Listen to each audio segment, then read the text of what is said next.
In this video, I'm going to explain why that shows up much sooner in tourist Airbnb businesses, how contractor bookings are structured differently, and why that difference often leads to lower VAT exposure and stronger net profits as you scale. So, once you understand this, VAT stops feeling confusing and starts feeling more manageable, and you feel like you can actually scale your businesses. I know for sure I wish I knew this before I scaled, many years ago. So, let's dive into the 28-day rule to start off. Okay. So, when you host over 28 days consistently, you get what's called a reduced VAT. Okay. So, you can pay a reduced VAT, and that typically is somewhere around 4 to 0%. Okay. So, let me just explain roughly how it works. I'll just bring up my iPad here. So, if we have stays of 28 days, okay, 0 to 28 is 20% VAT. Okay.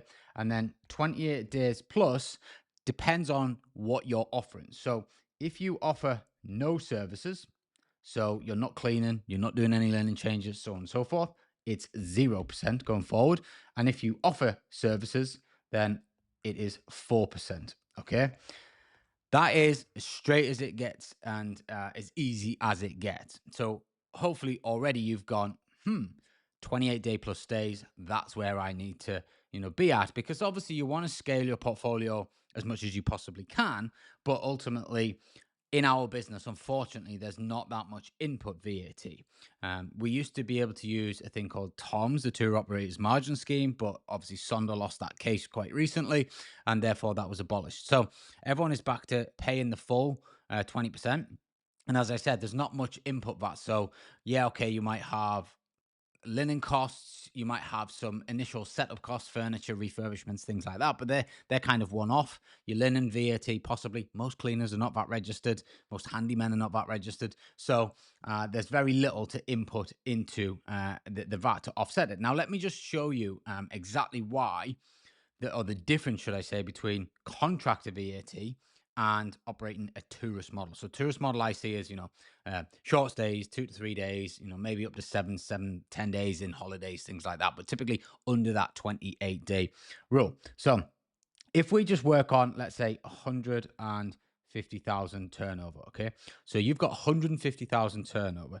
Now, if you are running a tourist Airbnb where you're not going to have consistently 28-day plus stays, obviously you're going to be paying 20% VAT on that 150,000, not your profit, on your turnover. Okay. So that obviously equals 30,000. So initially, that 30,000 comes off your bottom line. Okay. That is out of your profit. Now, there's probably some costs that you can offset against it, which might bring this figure down to about, 18%. All right. So if we said 150,000 times 18%, we're at sort of 27,000. All right. Now, let's look at it the other way. All right. So if we have contractors staying with us, right, same 150,000 turnover, but let's assume that, let's just go like really safe. 65% of your bookings are contractor bookings over the 28 days. All right. So 150,000 times 65% gives us 97,500. All right. Now that 97,500, we are we've got 65% 97%. They're over 28 day stays. All right. So the first part of the 97,500 will get charged, or the total balance, should we say, will get charged at 4%, because we'll assume that you're, going to be making services. All right. So on average, you're going to pay 3,900. All right. Now, the other percentage, so the 35% that's left over, so we've got 150,000 minus your 97,500, you've got 52,500. You're going to be paying 20% on that, okay? Or to keep it the same as the tourist model, we'll say 18% as an average, all right? So 9,450, all right? So total there is 13,350. So obviously you can see already that, on the tourist model, we're paying 27,000 VAT. And on the contractor model, we're paying 13,350. Now, this is the figure. I was very, lowballed the 65%. Now, if you do this properly, you can get this, well up to sort of 80, 85%. The majority of our bookings are mid to long term stays, and therefore our VAT liability obviously reduces massively compared to the tourism model. So there is a huge advantage in switching to this model for the growth of your portfolio. But obviously, as I've mentioned in previous videos, it does all come down to kind of, the stock type and, what kind of assets you're holding in the area and so on and so forth.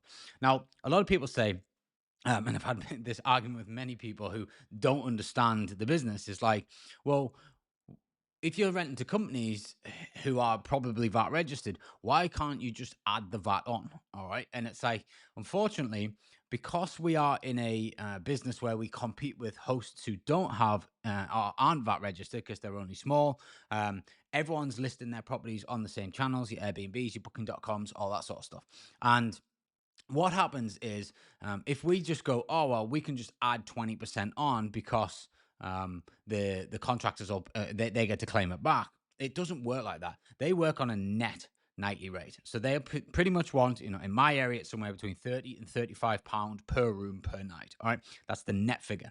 Now, anything over and above that, obviously they won't pay. So if they can get that as a net figure, and then you charge your VAT on top of that, then they're fine with that. All right.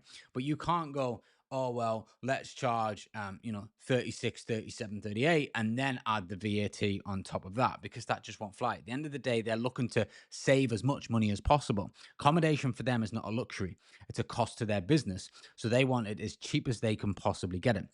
So if you have two hosts, right, like for like, and let's just, I'll bring my iPad back up here and I'll just explain this. So if we have two hosts, like for like, right, and let's say we're at £100 per night, all right, and you've got one host that is obviously charging VAT and one host that isn't. So the host that isn't £100, they are basically going to get £100 in their back pocket. All right. The host that's charging VAT is going to be £100, and then they're obviously only going to be getting, like, it was 88 or something like that. So 100 divided by 1.2 is 83. All right, so they're only getting 83 in their back pocket. All right, and they're saying, now the contractor is basically just looking at these prices here. That's ultimately what they are going to be paying.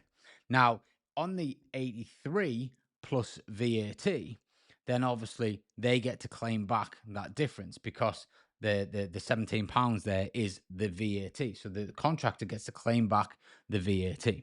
Now, if you are, let's say, going to advertise yourself at 120 to try and compete with this guy here who's advertising at 100, so it's 120 minus the VAT, and then obviously that would equal £100 per night. The problem doing this, right, is this 120 then looks very expensive on the platforms when you've got all of the listings here, and you've got the ones at £100 a night, £100 a night, and then you've got yours at 120, even though that includes VAT.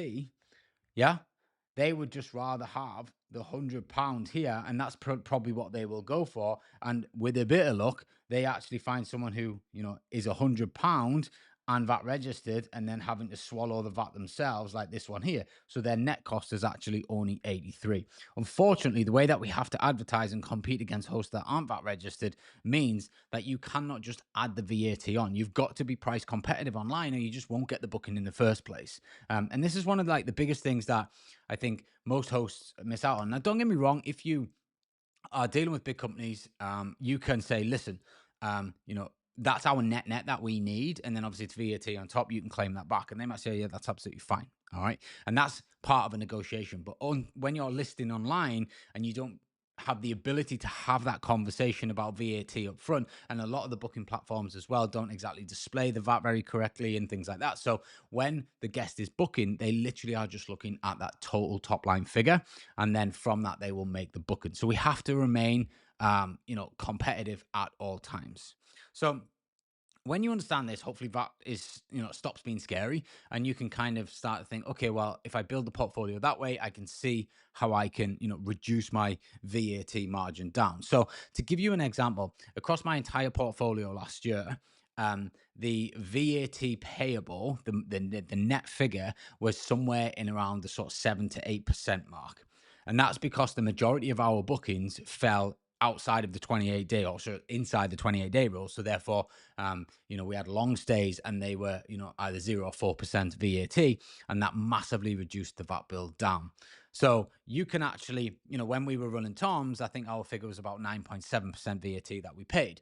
So we're there or thereabouts by just actually running a better model and reducing that VAT down so it doesn't hit the profit line, because it massively hits the profit line. This is where I see a lot of rent-to-rent businesses struggling, because they will end up scaling and forgetting about the VAT, and then they get hit with the VAT, and they're also running the tourist model. So every single booking, they're basically losing 18 to 20% of the margin, and it's on it's on the gross turnover. It's not on the profit, right?